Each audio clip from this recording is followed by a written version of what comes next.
Hi, listeners. This is our final regular episode of the season. But we wanted to let you know that we do have a few bonus follow-up episodes in the works. These won't be released on our regular weekly schedule, but they'll be released periodically in the coming weeks and months. Make sure you stay subscribed to our show in your favorite podcast app so that you don't miss these. We're also hoping to produce a second season of Chasing Enlightenment, which will cover the story of a new group. So make sure you stay subscribed and follow us on social media so that you don't miss news about Season 2. Thanks so much again for sticking with us through this season. Don't forget to rate and review our show and visit chasingenlightenment.net/support to find more ways to support us. What you are about to hear may include disturbing descriptions of sexual or physical abuse, or may contain coarse language. Listener discretion is advised. Hello? My name's Daniel, and I'm researching the beings of light. Your name came up in my research, so I was hoping to ask you some questions about the group. Beings of light. What is that? It's a spiritual group that operated in the Toronto Junction and owned the vegetarian restaurant and some other businesses. Oh, I worked at the vegetarian restaurant. Were you involved with that group? No.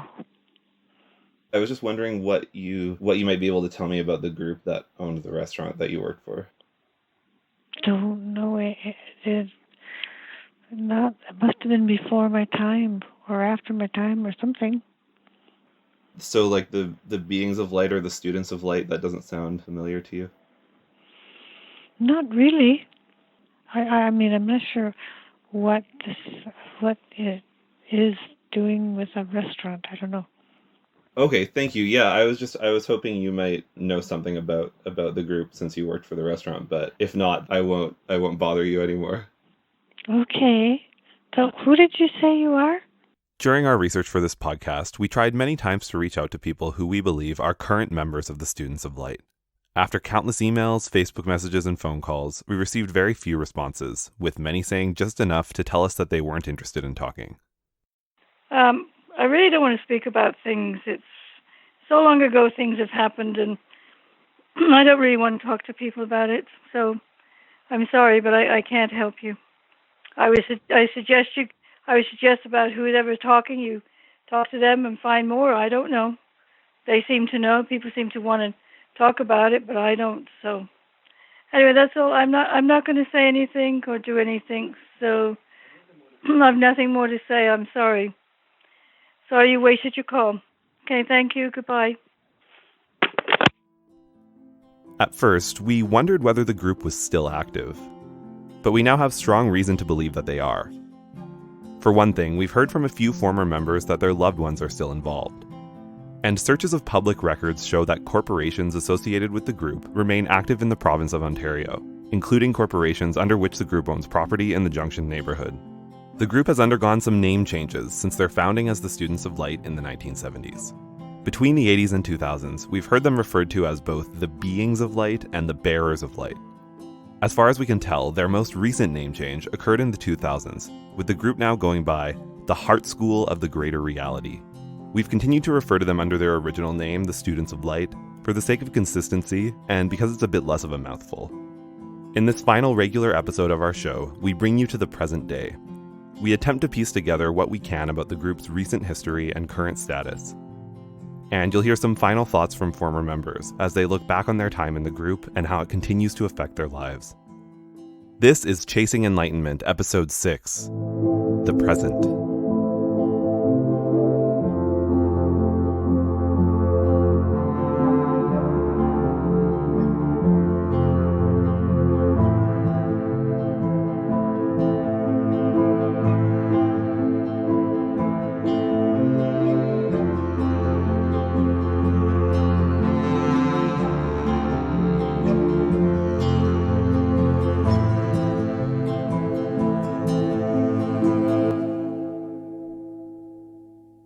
The Students of Light's home base, the Junction neighbourhood, is practically its own character in their story.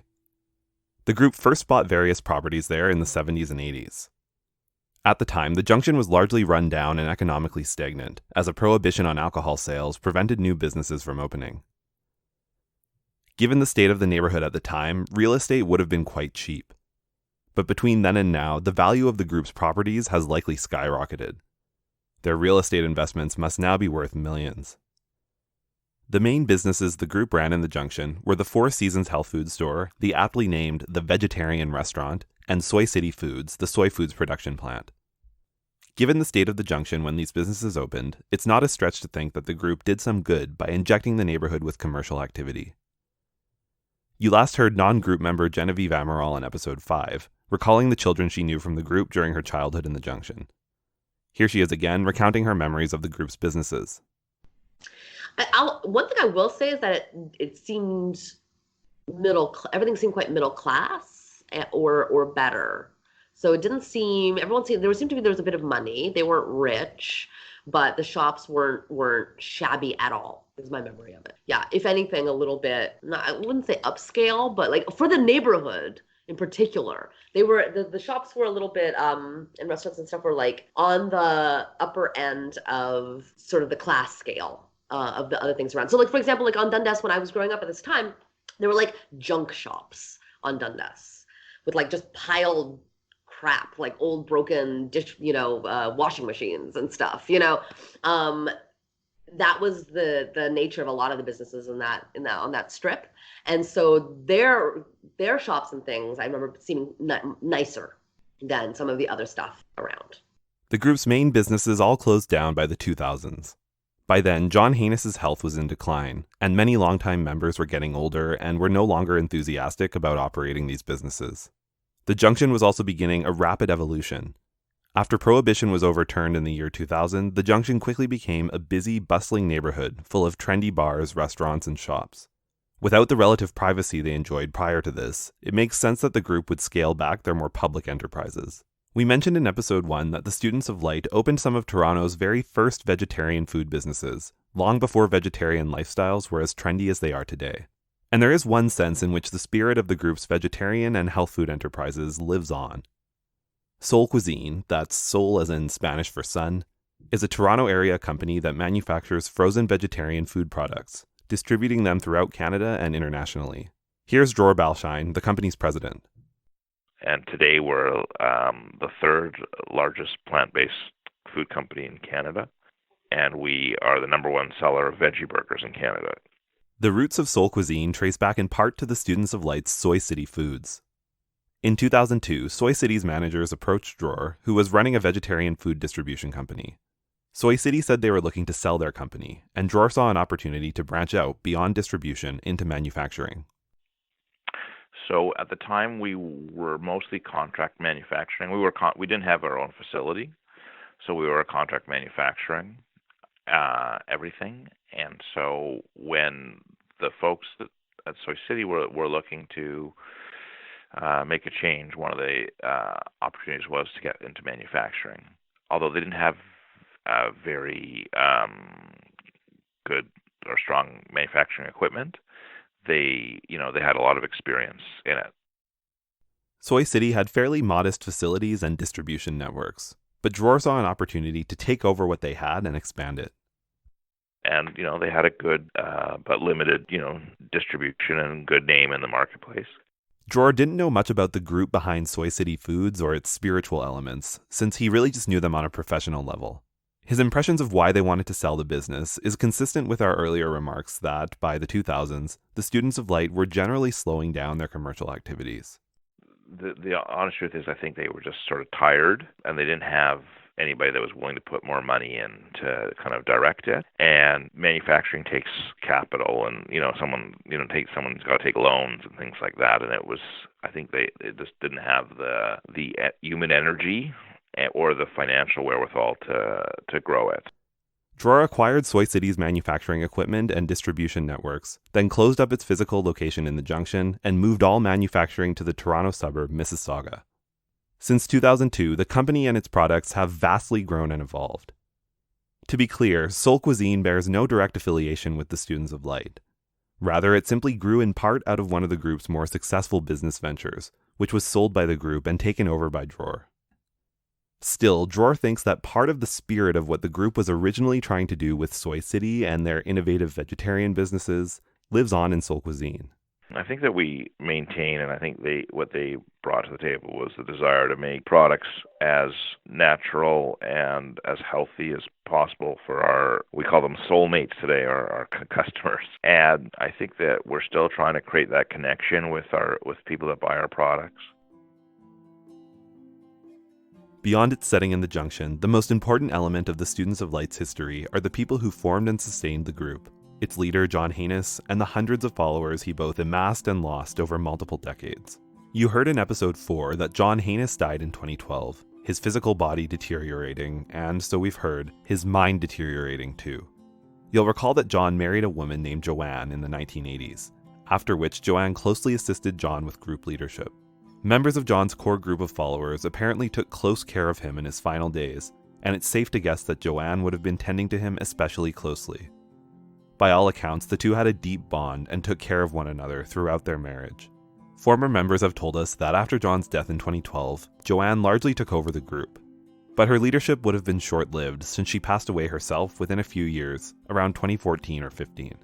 Since then, we've heard that the remaining members of John's core group share leadership. But they apparently claim that John's spirit continues to guide them from beyond the grave, with some core group members channeling John through their own bodies. Here's what the former group member we've referred to as Andrew, whose words you've heard in previous episodes, has heard secondhand about this. I know they're referring to John Hanas as H2O now, because apparently he's been reincarnated and his spirit is controlling the group and he's gone up to a higher form than just the physical now. They've elevated John to this great spirit in the sky now, a benevolent spirit in the sky. He's H2O. So they don't drink the Kool-Aid, they drink the H2O. It's like, I don't know, Hanas 2.0 or something. Rather than being on Earth, he's with us now as a benevolent spirit guiding us. Now that John and Joanne have passed, longtime group members would be getting older, with many in at least their 60s or 70s. We don't know exactly how many people are still involved, but Andrew guesses that the remaining members are particularly dedicated. You know what it is? You're down to like the real hardcore believers, or those who are really at this point. They want to stay in because they want to maintain that sense of being better than society as a whole. It's like, we're the chosen, we're God's chosen people. So it becomes a self-congratulatory circle. We're God's chosen people. Aren't we all just great? That's sort of my impression of what's going on right now. Cynthia Watson, a former member you've heard from in multiple episodes, moved back to the Junction sometime after she left the group in the 1980s. She told us that when she now walks around the neighborhood, she runs into people she knew during her time in the group, who she assumes are still members. She says they typically refuse to acknowledge her, going out of their way to avoid her. Like, I live here in the Junction again. Just because I found an apartment here. And they're so weird towards me. Only one current member will speak with Cynthia at all, though not about anything directly related to the group.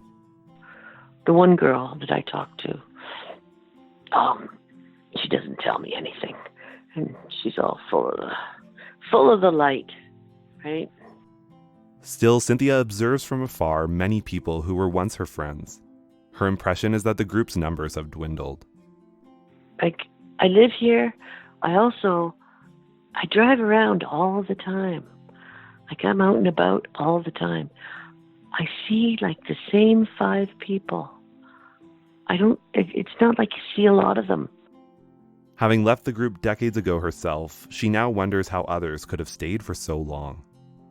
And I see these people now walking around the neighborhood. There was this one woman today walking by. She was a really close friend of mine. And I could just sense it, the way she held her shoulders, that she was so sad and unfulfilled.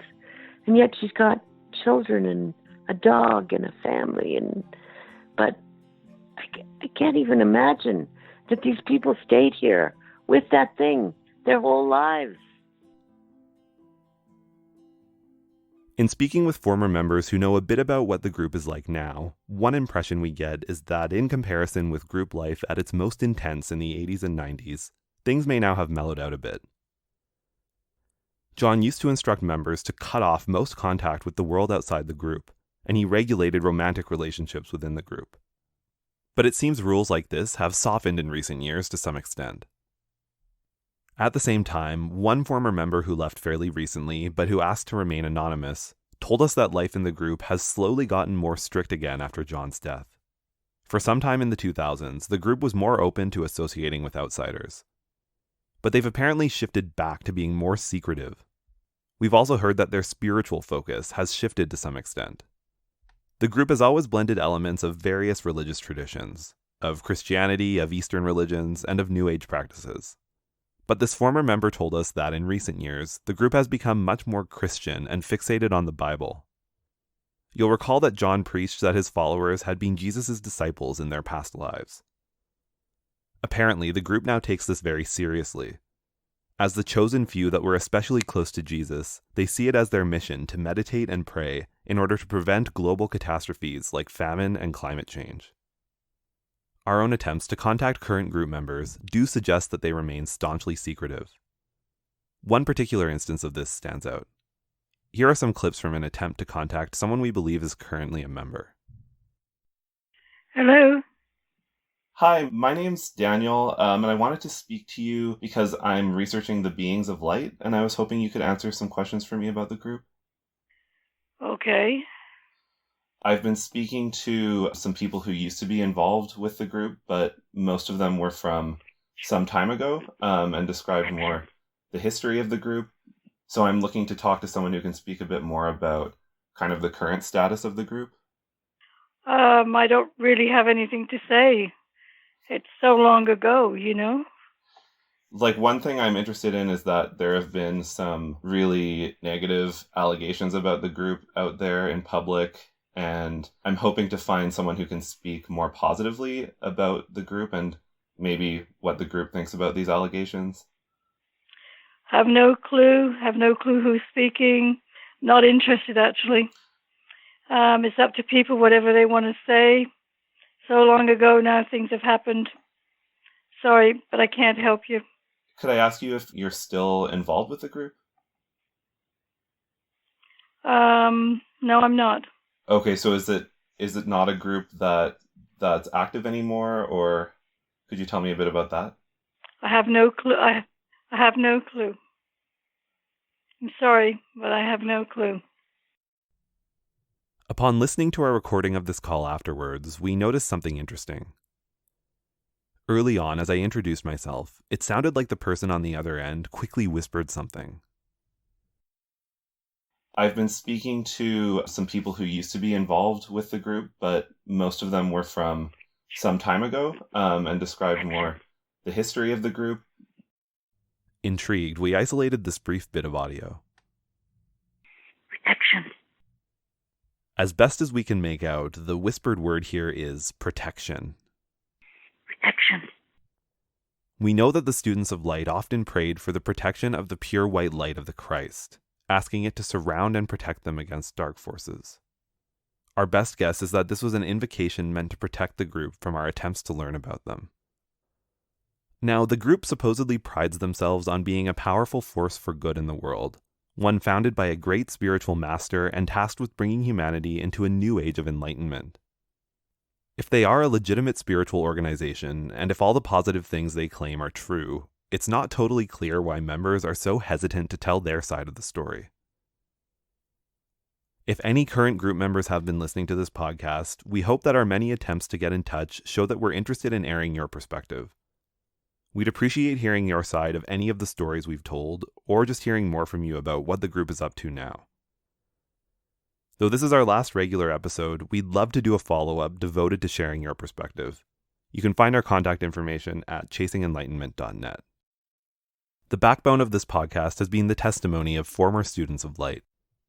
Some have now largely sworn off the types of spiritual practices the group engages in, instead finding fulfillment in other ways. But other former members continue to practice the kinds of methods they learned with the group. Robert Pollock, whose books we've referenced throughout the podcast, is still a professional energy healer and aura balancer. And Don Colmar, John's former right-hand man, has founded his own spiritual school. Now, among former members who still hold spiritual beliefs similar to the group's, there are a few who asked us not to make their full identities public due to a certain concern. To this day, some former members are hesitant to speak publicly because they fear retaliation. Specifically, retaliation of a spiritual kind. They believe the group has the power to bombard them with negative energies or bad vibes, and that speaking publicly would make them targets. One of these former members is Joseph C., who spoke about John's own spiritual powers in episode 3.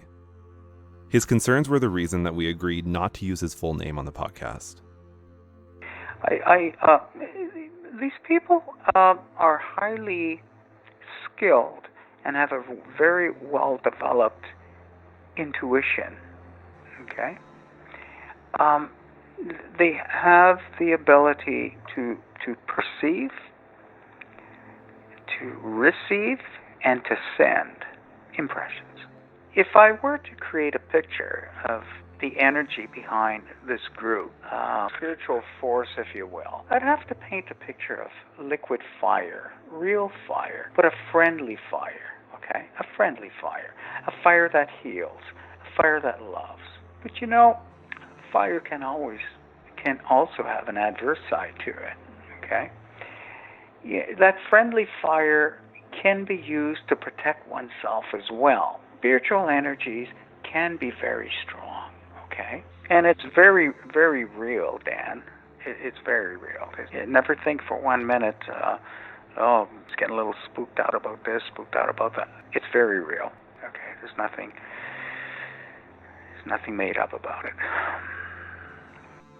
Of course, to anyone who no longer believes in the group's brand of spiritual teachings, this sentiment doesn't hold them back from speaking publicly.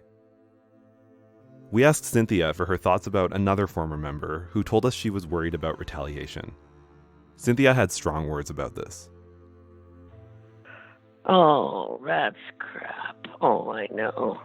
She was saying to you she doesn't want their bad energy, right? Oh, that's such shit. No, I don't believe that at all. Whatever one's thoughts about all this, it's clear that some former members still live in fear of a group they've left, some of them decades ago. Most of the former members we interviewed summed up the takeaways and life lessons that they've gleaned from their experiences. Many spoke in some way about the importance of critically reflecting on your own beliefs and actions, rather than mindlessly following some authority. Cynthia, for example, stressed the importance of thinking through one's life plans in advance, rather than squandering away valuable years of one's life. Well, you just think things through. I made a huge mistake. I have so many regrets of getting involved in that group. There's nothing positive about it. I should have stayed for a week and left, had an aura balance, and gone merrily along my way. I had a bright future back then, and then, you waste your 20s. It's not a good thing. It was honestly just foolishness. Cynthia first joined the Students of Light at a time when she felt directionless. She figured she might as well join the group since it gave her companions, a place to live, and a job. I got a job in a vegetarian restaurant as a waitress, and I got an apartment in the neighborhood, so it sort of solved all my life issues. I'd recently broken up with a boyfriend, I was heartbroken, and suddenly I was kind of all taken care of there. She now feels she was far too content to submit to the authority of the group and John Hanas, and that she should have been more critical of her choices. We heard similar sentiments from Treva Olson. You heard her story in episode 2, the story of how she was forcibly kidnapped and deprogrammed by her family in 1980. One of the main reasons she chose to speak with us for this podcast is that she thinks it's important to encourage people to critically evaluate the groups and authority figures they choose to associate with. Well, I think the word, to let people know, you got to do your own thinking. Everything begins with you. It's inside to do the inner seeking, the inner cultivating. That's nobody else has got any more truth than you do inside.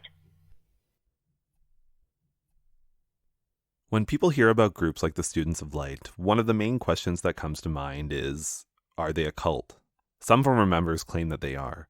But this is a difficult question to answer in part because the very word cult is controversial and hard to define. On one hand, there's a more academic, sociological sense of the term, the way it was originally defined by scholars of new religious movements. Here's sociologist Lauren Dawson speaking to that definition. I think in a way you got to use the language that people want to use, but you got to recognize that when you're saying cult, technically all you're saying is a small, relatively loosely organized new group that is usually focused on, to take it really to its origin, some kind of cultivation, like a cult activity, ritual activity, some kind of key action. Because almost none of these groups are about just sort of a set of ideas in a book. If it's just a set of ideas in a book, it doesn't become a cult. It becomes a cult when some kind of activity, some kind of collective shared technique activity is done with the association that by engaging in this meditation or this, visualization exercise or whatever it may be, that is the way to gain access to the inner knowledge, the secret knowledge, the esoteric knowledge, right? After everything we've shared on the podcast, the students of light clearly do fit this definition. At the same time, the way the word cult gets used in a more popular, everyday sense is not quite the same as this more scholarly definition. Cults entered popular consciousness in the 70s and 80s, as parents became panicked that young people were abandoning mainstream society to join non-traditional religious groups. The term then took on much more negative connotations. But it became a term that was pejorative and implied some kind of negative taking over of someone's will and engaging in various kinds of objectionable activities. Professor Dawson says that in this popular sense of the word, there are 3 specific characteristics typically associated with cults. First, loss of control over your own, life and activities. Extreme version of it being some notion that you were brainwashed. Second, some kind of sexual exploitation or sexual manipulation, right, or abuse in various ways. And the third one is violence. Then, of course, it's assumed that potentially you could find yourself in some kind of murder-suicide situation as a result of these new religious movements. On this podcast, you've heard allegations related to the first 2 of these points.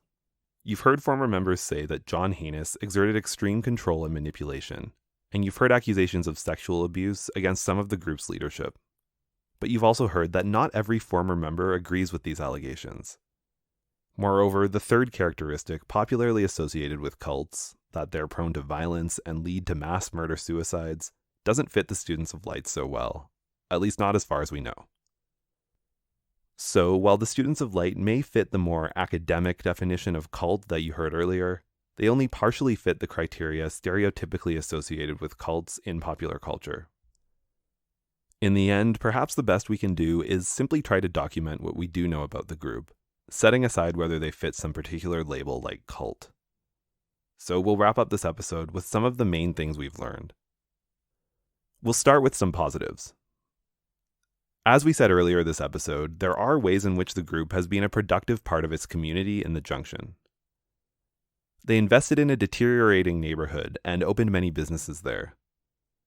Some of these businesses were quite innovative, in that they included one of the first vegetarian restaurants in Toronto and a successful soy foods production facility. It also seems that the group has helped at least some members find a sense of satisfaction in their lives. In episode 2, we covered how many members of the group first joined while seeking a deeper spiritual purpose and camaraderie with like-minded individuals. Given the group's longevity, sustained by its longtime members, it's difficult not to conclude that many believe they've found what they were looking for. And you'll recall from episode 2 that even Treva Olson, who now strongly denounces the group, once remarked in an interview with CBC News World that it's difficult not to miss the sense of community it provided. I guess being a part of a cult was being a part of a very, very close family. And we all shared the same ideals. We all worked together, and we traveled in our recruiting together. It was like leaving a large family when I left. And when I left the cult, I really missed the family for quite a while. Cynthia Watson, also an outspoken critic of the group, brought up similar themes while reflecting on the fact that current members are still keeping the group going in the Junction. But, I guess they must have found something valuable to make them want to stay here, right? Some community, I guess that can be valuable. The former second-generation group member who we called Emma in our previous episode also told us about the value the group's community provided, especially at a time when her parents, both group members, passed away. Both my parents died within 18 months of each other. So I relied on the group for support, emotional support, as well as, what any other group would do, I guess a church group would do when somebody passes away. There was always food dropped at our feet, and we were always taken care of. In general, when evaluating groups like the Students of Light, it's important not to overlook the ways that they bring their members a sense of fulfillment. Here's Lauren Dawson again. Other people really shine and find tremendous satisfaction in life by, in a sense, sacrificing themselves to a group and to a cause and getting all that. And you're never aware as an outsider, all those little ways every day that they're getting positive feedback and help in feeling good about their lives and feeling a life has meaning and purpose. I've always had this sense that we shouldn't be baffled by religion in general, especially new religions, because of this tremendous need for purpose people have. Yet, despite some positives the group might bring to their community and to members' lives, you've also heard many darker claims about the group on this podcast. For one thing, John Hanas has been accused by a number of former followers of being an abusive person. You've heard allegations that, claiming to be the reincarnation of Jesus, John asserted himself as the sole authority in his followers' lives and demanded huge amounts of their time and money, claiming that without his protection, they'd be susceptible to harm from dark forces. You've also heard allegations that John used his spiritual authority to sexually abuse a woman in the group, and that he attempted to abuse a teenage girl when she confided in him about alleged abuse that she was experiencing from his right-hand follower. And you've heard that John ordered children taken away from their parents and forbid his followers from using conventional medicine, to the point that at least one of them died from an untreated illness. Now, if true, none of these allegations imply that all group members are bad people. Historically, at its height, the group had hundreds of members. And if these alleged abuses did occur, many may not even have known about them, given that so few group members had much direct access to John and the inner workings of his leadership. At the same time, many of these alleged harms have been made public to some extent. Several people who left the group have made it known that they did so because they felt it was harmful. All the way back in 1980, Treva Olson was quite public about this through interviews with mainstream media outlets. In 2015, Robert Pollock published many details about the darker side of the group in his book 25 Years with Jesus. Despite generally singing the praises of John and the Students of Light, Pollock also details some more damning elements, such as allegations that John committed sexual abuse. And even more recently, further darker allegations about the group have been made public when Don Colmar was arrested based on allegations of rape and sexual abuse. With all of this in mind, it seems current group members must know about the allegations against John and the Students of Light, or against the Heart School of the Greater Reality, as we think they're now called.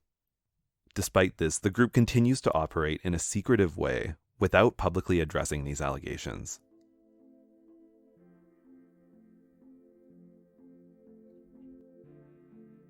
If you were to wander the streets of the Junction today, you'd find a vibrant hub of local businesses and artists.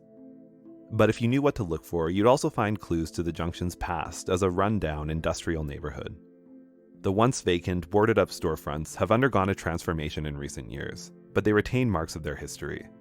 The same ramshackle buildings that lined the streets many decades ago still do to this day, though they're now occupied by trendy restaurants and shops that take advantage of the neighborhood's shabby aesthetic. You'd have more difficulty, though, spotting clues to the existence of the secretive group that's called the Junction home for many years throughout the neighborhood's evolution. Many once visible marks of the group have disappeared, markers like a health food store, a vegetarian restaurant, and a soy foods plant, all of which once stood right in the core of the neighborhood. These symbols of the group's presence have faded into memory. The story of the group who once called themselves the Students of Light remains shrouded in some secrecy, though it's undeniably an important part of the Junction's history. These students have sought balance and enlightenment for nearly 5 decades in devotion to a leader who claimed to be the reincarnation of Jesus. And they continue to chase enlightenment in the Junction to this day.